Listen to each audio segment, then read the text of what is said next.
Yo, what's up mga kaibigan? Nalina tayo magkwentuhan. So ngayon nga si Victor Wembanyama ay walang duda na nasa daan na ito ng pagiging superstar. Siya nga ay nagtatala ng 20 points, 10.1 rebounds, 3 assists, 1.1 steals, and league best 3.1 blocks per game on 47% shooting sa field.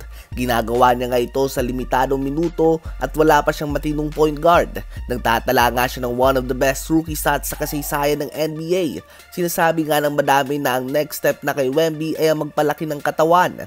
Ganun pa man ay tama nga ba ito dahil isa sa mga dahilan kung bakit sobrang espesyal ni Wemby ay dahil sa height niyang ganito ay may tira siya sa labas. Ngunit kapag nagpalaki nga siya ng katawan na katulad ni Giannis ay hihina ang kanyang shooting. Kapag lumaki nga ang biceps at triceps mo ng sobra o ang braso mo ay maapektuhan ang shooting form ng isang player, pati na din ang kanilang shooting percentages. Hindi naman ibig sabihin nito na hindi naman i-improve ang shooting tulad ni Giannis. With time and practice mag-i-improve din ito, pero aabuti nga ito ng taon mga kaibigan.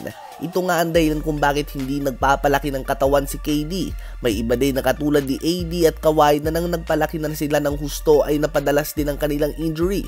Katulad din ni AD mga kaibigan, bumagsak din nga ang kanyang shooting percentages nang lumaki siya. Kung ang dahilan nga ng pagpapalaki ng katawan ni Wemby ay ang maging mas matigas sa depensa, well, siya na ngayon mga kaibigan ang block leader sa NBA as a rookie at may kaso siya sa Defensive Player of the Year award kung titingnan lang natin ang kanyang individual performance at hindi ang record ng San Antonio Spurs. So ang tanong lang dito ay willing ba si Wemby na isakripisyo ang kanyang shooting para sa mas malaking katawan? Si Giannis nga ay sinakripisyo ito dahil ang gusto niyang style of play ay ang mga labaw sa pinta. Ngunit ito nga ba ang gusto ni Wemby? Dahil mukhang mas malapit nga kay KD ang kanyang style of play kaysa kay Giannis. Kayo ba mga kaibigan, gugustuhin nyo bang lumaki ang katawan ni Wemby tulad ni Giannis kahit ang ibig sabihin nito ay posibleng mawala ang kanyang shooting at may iba ang kanyang shooting form? O gayahin niya lamang si KD na halos magdadalawang dekada na sa NBA ngunit nananatiling payat?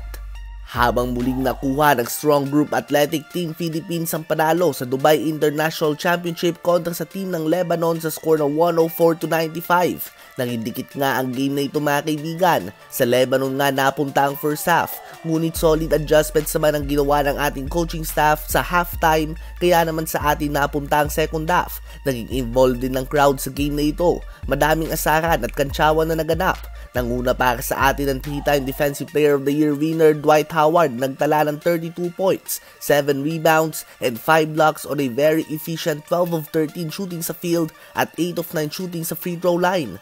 Mukhang import pa din nga si Kevin Kiambao na gumawa ng 19 points, 4 rebounds, 4 assists on 7 of 12 shooting sa field at 4 of 6 shooting naman sa 3 points, including ang ilang dagger plays.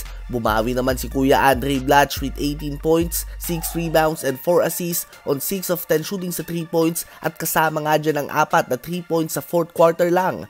13 points, 8 rebounds din si Andre Robertson, 12 points si Mackenzie Moore, at 8 points, 4 rebounds naman si Justin Baltazar. Dahil sa panalo na ito ay aabati ng record ng Strong Group Athletics Team Philippines sa 3-0 sa Dubai International Championship. Ano ba masasabi nyo tungkol dito?